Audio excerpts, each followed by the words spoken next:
En el nombre del Padre, y del Hijo, y del Espíritu Santo. Amén. Dios te salve María, llena eres de gracia, el Señor es contigo. Bendita tú eres entre todas las mujeres, y bendito es el fruto de tu vientre, Jesús. Santa María, Madre de Dios, ruega por nosotros pecadores, ahora y en la hora de nuestra muerte. Amén. Shalom HaMashiach. Bienvenidos a esta lectura y reflexión del 13º jueves de tiempo ordinario. También es el 4 de julio del año del 2024. Y aquí en Estados Unidos, donde estoy, se celebra el Día de la Independencia. Las lecturas, hasta donde yo sé, van a ser las del día, no las de la fiesta civil de la independencia, sino las del leccionario.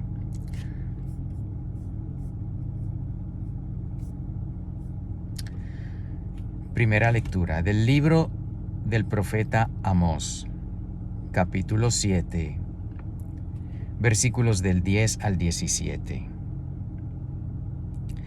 Amasías, sacerdote de Betel, mandó aviso a Jeroboam, rey de Israel, diciéndole: Amós está conspirando contra ti en medio de la casa de Israel. El país no puede soportar todas sus palabras, pues esto va diciendo Amós: Jeroboam morirá a espada. Israel será llevado cautivo lejos de su tierra.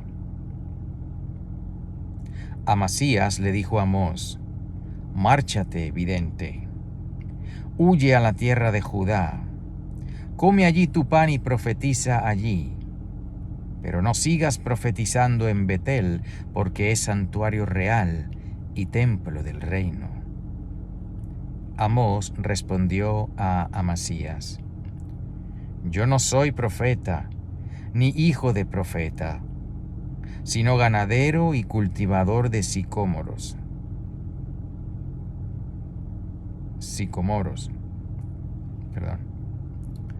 El Señor me tomó detrás del rebaño. El Señor me mandó: Vete, profetiza a mi pueblo Israel. Y ahora escucha la palabra del Señor. Tú me dices: No has de profetizar contra Israel, ni predicar contra la casa de Isaac. Pues así dice el Señor: Tu mujer será deshonrada en la ciudad.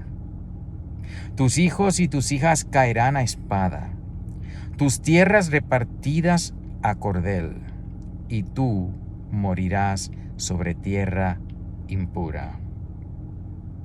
E Israel será llevado cautivo lejos de su tierra. Pues bendito sea Dios. El amor de Dios es increíble. El amor de Dios es increíble. Otra parte de la palabra que no se ha mencionado aquí es que dice que el Señor es lento a la cólera y rico en piedad. Y es así. El Señor, que aunque es infinitamente justo, es como que parece, en cierto modo, es como si no quisiera aplicar la justicia, dándonos una oportunidad.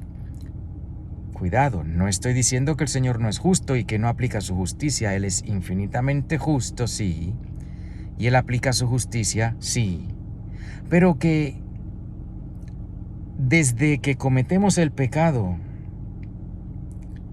hasta que el Señor aplica su justicia, si no nos arrepentimos, pasa mucho tiempo. Y el Señor no se detiene, no escatima esfuerzos en llamarnos para la conversión una y otra vez, dándonos un día más, un minuto más, un mes más, a veces un año más.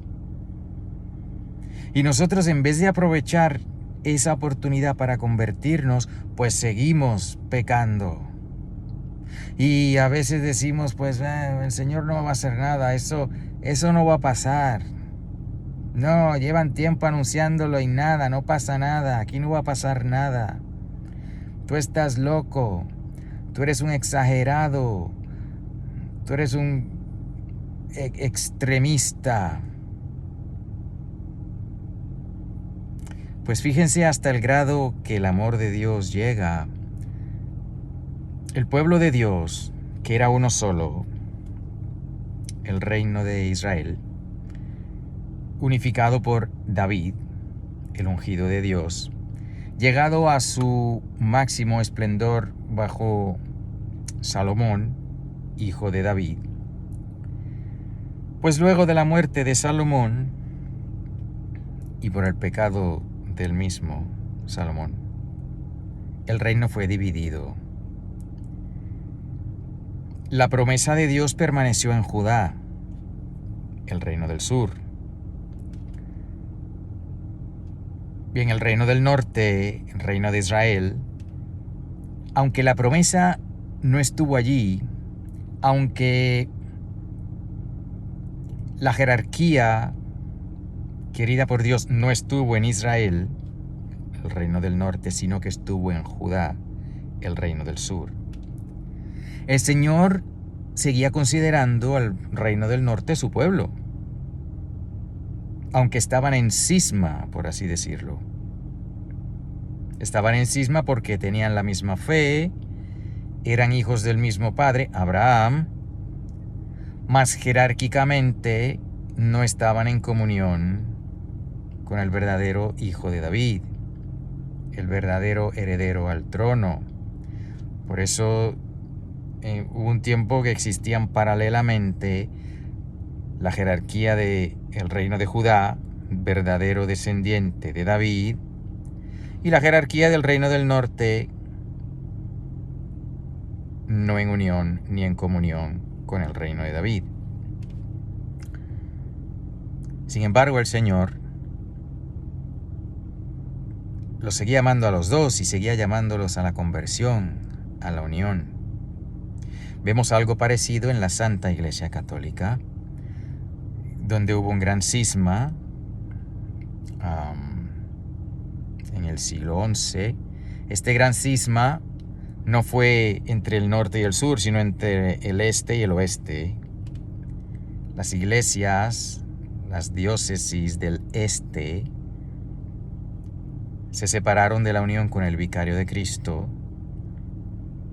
Se convirtieron en lo que hoy en día se conoce como la Iglesia Ortodoxa, que no está unida porque la Iglesia Ortodoxa pues es más bien nacional. Está la Iglesia Ortodoxa griega, la Iglesia Ortodoxa rusa, la Iglesia Ortodoxa ucraniana, y todas estas iglesias que tienen su patriarca, su cabeza de iglesia local, nacional, pero que no están en comunión con el vicario de Cristo. Fue así por muchos años.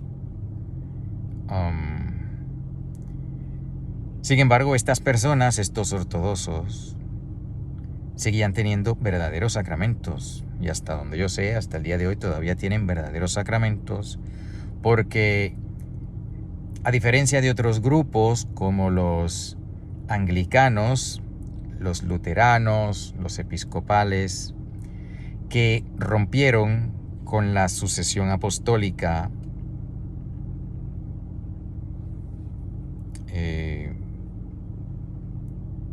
porque en un momento dado el rey decidió, bueno, pues tú vas a ser obispo y tú vas a ser y tal, y eso no se hace así.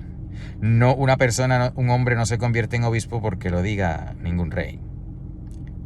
Un hombre se convierte en obispo si es ordenado por otro obispo, porque la sucesión apostólica no puede romperse. Si se rompe, pues ya no está.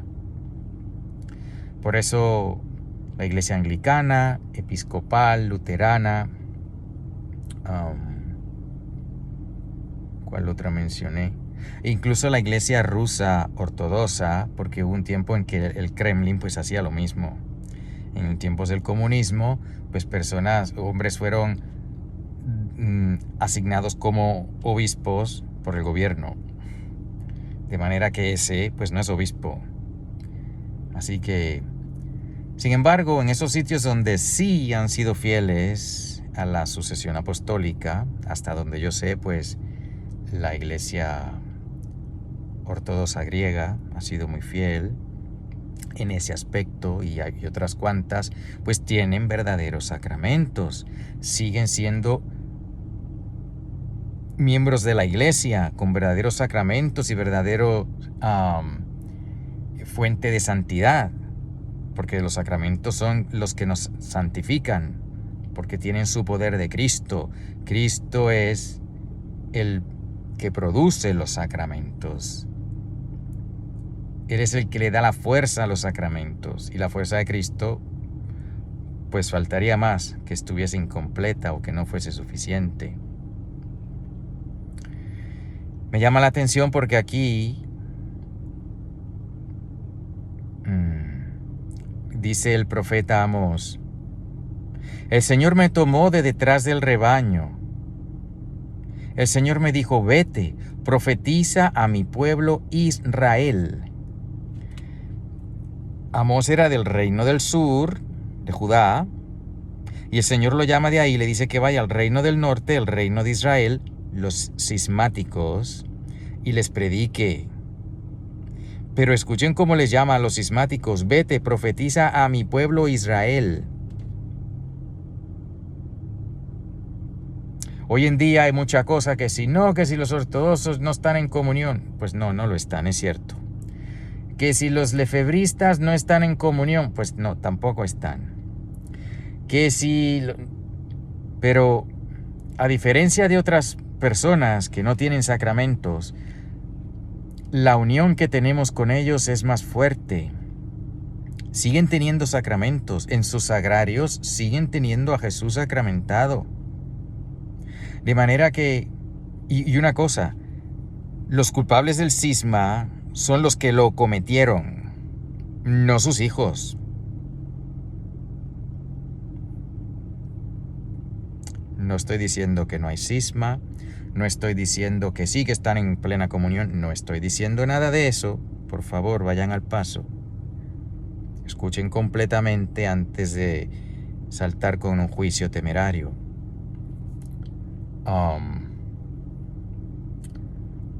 Lo que estoy diciendo es que entre todas las personas que no son católicas, apostólicas y romanas, existe un grupo que válidamente, como enseña el Concilio Vaticano II, podemos llamarle hermanos separados, y unos más que otros. Porque unos son hermanos casi adoptados que no compartimos la sangre, pero otros pues somos al menos medios hermanos. Porque no podemos, por el hecho de que no están en comunión con la una santa, católica y apostólica Iglesia de Cristo, no vamos a decir que no tienen sacramentos, porque eso sería ir en contra de la fe. Y eso no podemos hacerlo. Hay que aceptar que no están en comunión plena, claro, al pan, pan y al vino, vino. Pero no por una cosa que esté mal uno vaya a exagerar, a incluir y a llamar aquello que no está mal, pues mal. Y no quiero que este video sea para, bueno, pues, ¿y cuál es su situación canónica? ¿Y cuál? No, eso...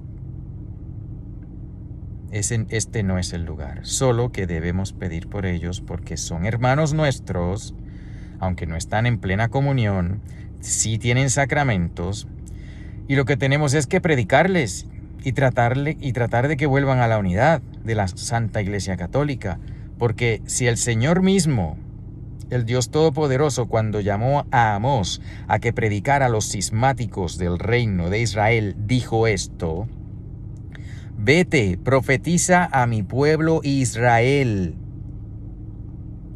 Pues ningún judío debía haberse sentido, pero ¿cómo? Nosotros somos el pueblo. Sí, pero ellos también están separados. Son, pues, hermanos separados. Y aunque no podemos tratarles igual, porque, pues, poniendo el ejemplo, qué sé yo, que yo tenga un hijo o una hija que se vaya de mi casa, pues no deja de ser hijo ni hija, pero al no estar en casa no puedo darle todos los beneficios que le diera si estuviese en casa. Es así de sencillo, pues igual en la iglesia. Pero me llama la atención que el Señor llamó al profeta a predicarle a los cismáticos y le dijo: vete, profetiza a mi pueblo Israel. Así que si tú y yo, por la gracia de Dios, tenemos claro que estos hermanos que no están en comunión siguen siendo hermanos, prediquémosle, profeticémosle, digámosle: mira, cambia de corazón, ven a la una santa católica iglesia. Sí, pero es que yo no puedo estar con Bergoglio. Pues está bien, sabemos que él no es papa. No te digo que aceptes a uno que no es papa como si lo fuera. Pero lo que estamos en estos momentos viviendo es que la silla está vacía, la silla de Pedro. Y alguno dirá: es un sedevacantista. No, no soy un sedevacantista. Porque los hermanos sedevacantistas, que también son hermanos, y hay que amarlos y pedir que vengan al rebaño, declaran que el Concilio Vaticano II no fue concilio. Y sí lo fue. Declaran que el último papa fue, que Juan XXIII fue el primero que ya no era papa. Pues no, Juan XXIII sí fue papa. Y Juan Pablo I también. Y Pablo VI. Y Juan Pablo II. Y Benedicto XVI. La cosa se rompió con Jorge Mario Bergoglio. Se rompió en el sentido de que el Señor no nos ha mandado al siguiente papa, pero el papado no ha sido destruido, porque es indestructible. Estamos esperando que el Señor nos dé a Pedro el Romano, que por cierto, sé que debo el segundo video y si Dios quiere antes del domingo voy a grabarlo. En el primero expliqué y di a conocer la evidencia de por qué digo que Jorge Mario Bergoglio no es el vicario de Cristo. En el segundo video, si Dios quiere, explicaré qué fue lo que pasó para que eso fuese así, es decir, qué decisiones, acciones fueron tomadas para que este hombre, sin ser el vicario de Cristo, esté ahí. Y luego habrá que hacer más explicaciones, pero es una cosa que, a diferencia de la palabra de Dios, que es más fácil leerla y dejar que el Espíritu Santo ilumine, pues aunque también se puede hacer con lo otro, aquí ya tengo las citas y las pongo, porque son las citas de la lectura del leccionario y es fácil. Pero las otras cosas pues no las encuentro tan fácil, no están en el leccionario. Que si Bergoglio dijo tal cosa en tal documento, pues tengo que buscar el documento y ponerlo. No basta con que lo diga, hay que dar razón de nuestra fe. Si hablo de la renuncia del Papa Benedicto y digo, bueno, él dijo esto y el Código de Derecho Canónico establece esto otro y él no cambió el derecho, pero todas esas cosas tengo que presentar evidencia. Por eso es que me he tardado y les ruego que me perdonen por ello y que pidan para que tenga tiempo de subir ese video. Volviendo a la lectura. El Señor envió al profeta a predicar al reino de Israel. Hoy, aquí en este país, que lo amo mucho, nací en Puerto Rico, que no nací en ninguno de los 50 estados,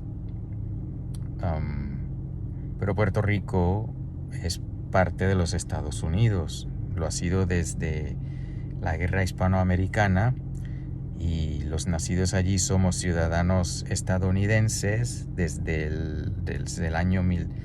los 60, cuando nos le dieron automáticamente a todos los nacidos en Puerto Rico la ciudadanía estadounidense. Y estoy muy agradecido al Señor por eso.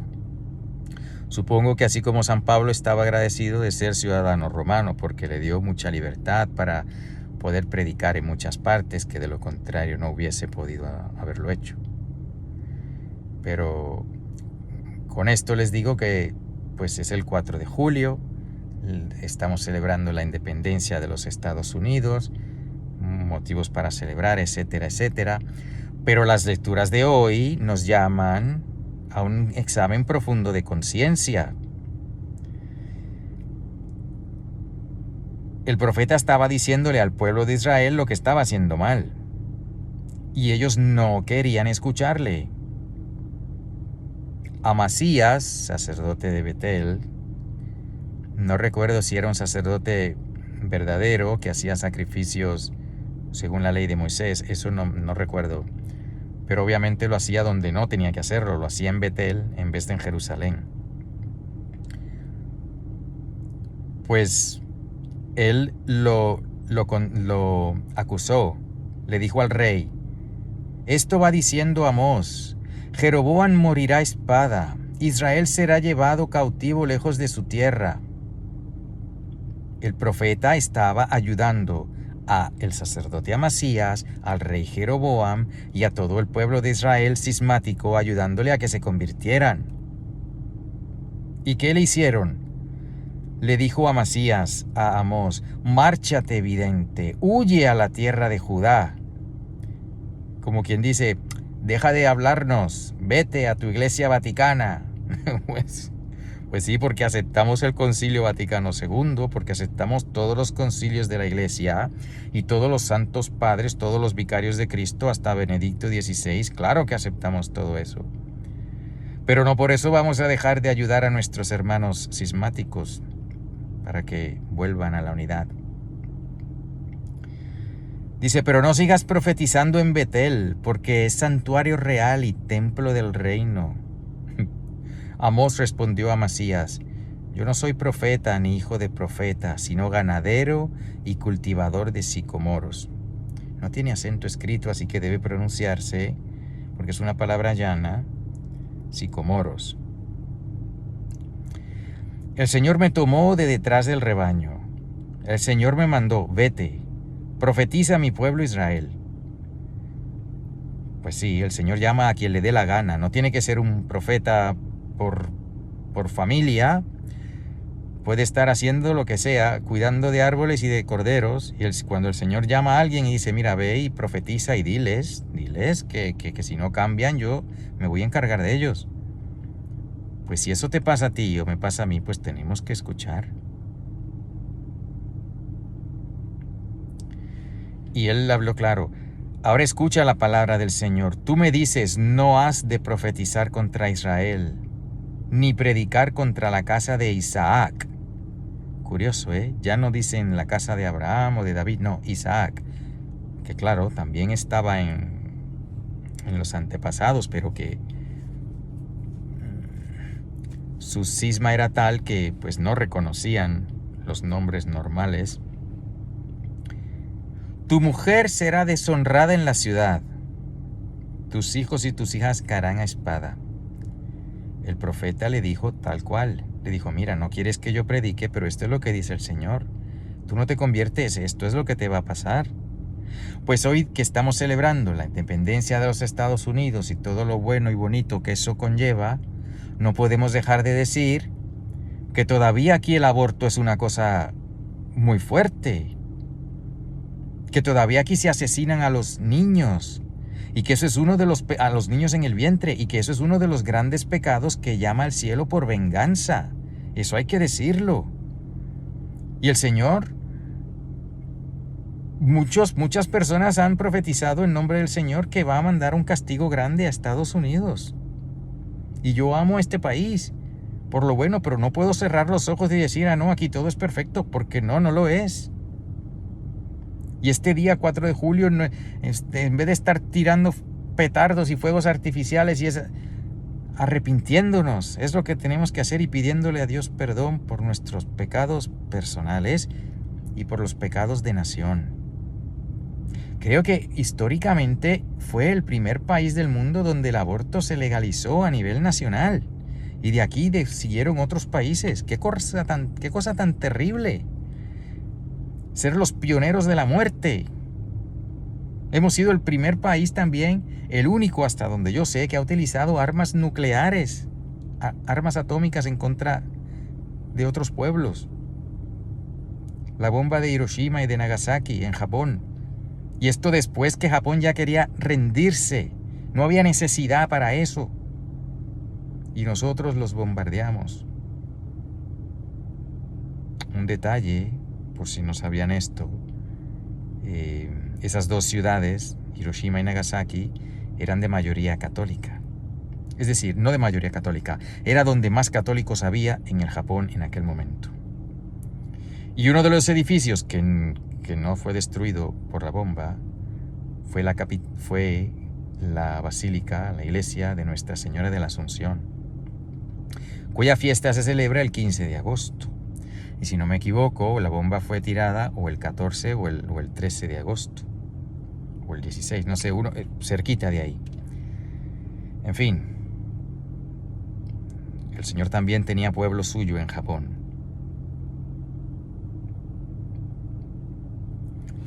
Así que pidan por este país, por Estados Unidos, que ha tenido muchísimas bendiciones, pero tiene mucho de qué arrepentirse. Tenemos mucho de qué arrepentirnos y de cambiar.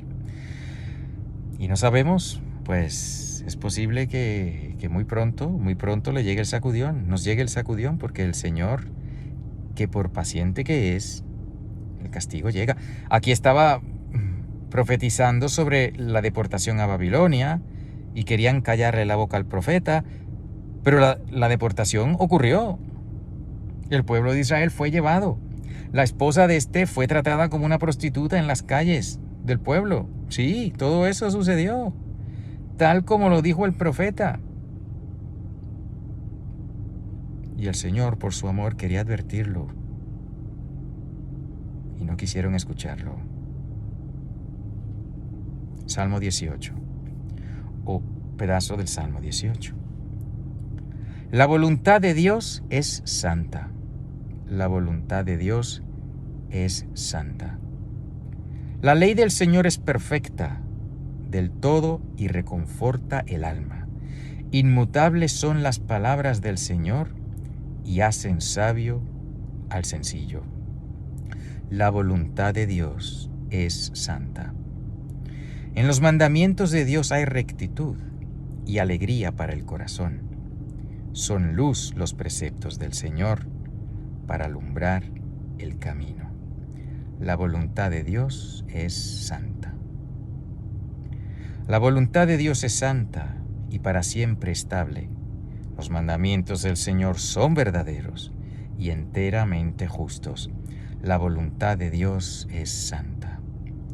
Más deseables que el oro y las piedras preciosas, las normas del Señor, y más dulces que la miel de un panal que gotea. La voluntad de Dios es santa. Bendito sea Dios. La voluntad de Dios es santa. Tú y yo estamos llamados a hacer la voluntad de Dios. Los católicos en comunión con la Santa Iglesia y los cismáticos están llamados a hacer la voluntad de Dios, a arrepentirse, a venir a la unidad. Y tú y yo, como bautizados, tenemos la obligación de denunciar el mal, porque el bautismo nos ha hecho miembros de el pueblo de Dios, sacerdote, profeta y rey. Somos sacerdotes, profetas y reyes, porque nuestro fundador, nuestro Dios y Señor, nuestro Redentor, nuestro Salvador, aquel de quien somos miembro por virtud del bautismo, es sacerdote, profeta y rey.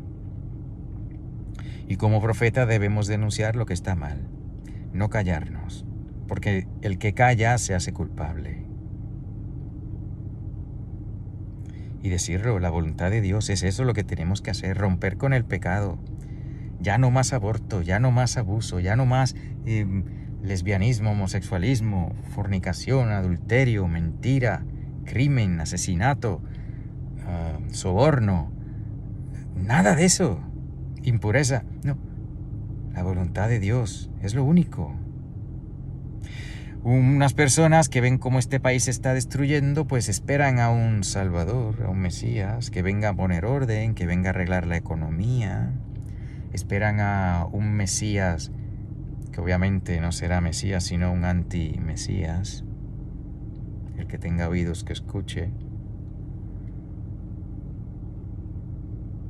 Pero esto no es eso lo que necesita este país, es a Cristo lo que necesita este país. La voluntad de Dios es santa, lo que tenemos es que hacer la voluntad de Dios. Eso es lo que tenemos que hacer. Y del castigo, pues no creo que ya está decretado por el Señor, no creo que se vaya a evitar. Pero si hacemos la voluntad de Dios, seremos protegidos. Él es nuestro refugio. Hay personas que andan buscando por ahí, no, pues vamos a ver a qué pueblo vamos, a qué ciudad vamos, porque es un refugio. Nuestro Señor es el refugio. Así como en Egipto, cuando las plagas, el pueblo de Dios estaba ahí, el Señor envió las plagas justo al lado, y el Señor fue el refugio de su pueblo. Las plagas no afectaron a Israel, no porque Israel encontró el escondite mágico o la oración mágica, no, porque Israel era fiel al Señor y el Señor dijo, yo voy a ser tu refugio, y lo fue. Es todo. ¿Quién nos va a preservar del castigo que viene? Pues el Señor. Estar en su gracia. Y una de dos, o nos protege a tal grado que no nos toque, o nos protege hasta tal grado que si nos toca y morimos, pues vamos derechito al cielo. A menos que tengamos que pasar un tiempo en purgatorio, depende la penitencia que estemos haciendo en estos momentos. Pero estar en la gracia de Dios, eso es lo esencial, hermanos. Eso es lo esencial.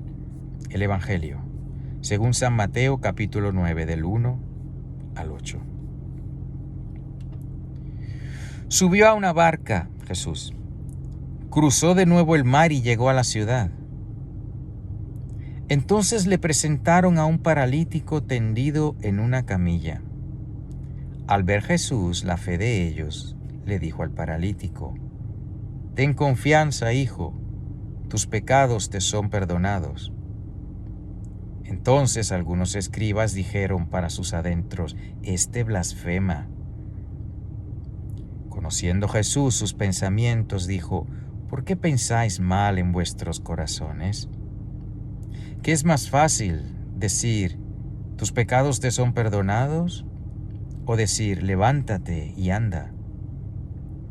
Pues para que sepáis que el Hijo del Hombre tiene potestad en la tierra para perdonar los pecados», se dirigió entonces al paralítico, «levántate, toma tu camilla y vete a tu casa». Él se levantó y se fue a su casa. Al ver esto, la gente se atemorizó y glorificó a Dios por haber dado tal potestad a los hombres. Bendito sea Dios. Este no es el primer milagro de curación que hace nuestro Señor, no. Así que cuando dicen haberle dado tal potestad a los hombres, se refería al poder de perdonar los pecados. Solo Dios perdona los pecados, amén. Y como Dios es el que perdona los pecados, pues puede hacerlo como a Él le dé la gana. Y si Él quiere utilizar instrumentos humanos para perdonar los pecados, pues lo puede hacer porque es Dios. Y es así, y lo hace. Juan 20:21, cuando el Señor sopló sobre los apóstoles y les dijo, recibid al Espíritu Santo, a quienes perdonéis los pecados, les serán perdonados, a quienes los retengáis, les serán retenidos. Tenemos en la una Santa Iglesia Católica los sacerdotes de Jesucristo con el poder de perdonar los pecados, no por ellos mismos, es Cristo el que perdona a través del sacerdote. Y este poder que está presente desde ahí, este poder tan increíble que los judíos mismos decían, la gente se atemorizó y glorificó a Dios por haber dado tal potestad a los hombres. Hermanos, esa es la protección. Si estás en pecado, ve a confesarte, encuentra un sacerdote y ve y confiésate y recibe la absolución. Eso es lo que nos va a salvar de la ira de Dios. Porque así nos alcance las calamidades que el Señor quiera enviar, pues las recibiremos en paz. Porque si estamos en su gracia, ¿quién nos puede hacer daño? Lo más que pueden es matar la vida del cuerpo. Pero si estamos en la gracia de Dios, porque fuimos a confesarnos, pues hemos ganado. Porque después de aquí iremos al cielo. Tan fácil, tan sencillo, tan claro. No hay más. No le busquemos la quinta pata al gato. No nos preocupemos. Ay, ¿qué va a pasar cuando lleguen, cuando empiecen a tirar las bombas? Pues va a pasar lo que Dios quiera. Pero si estoy en la gracia de Dios, pues da igual lo que pase. Si no estoy en la gracia de Dios, pues ya he perdido. Estoy perdido. Aprovechen el tiempo, hermanos, aprovechenlo. Mientras podamos ir a recibir los sacramentos, recibámoslos. Y es la única preparación que vale la pena. Que tengan un feliz día. Marránata, Marránata, Marránata. En el nombre del Padre, y del Hijo, y del Espíritu.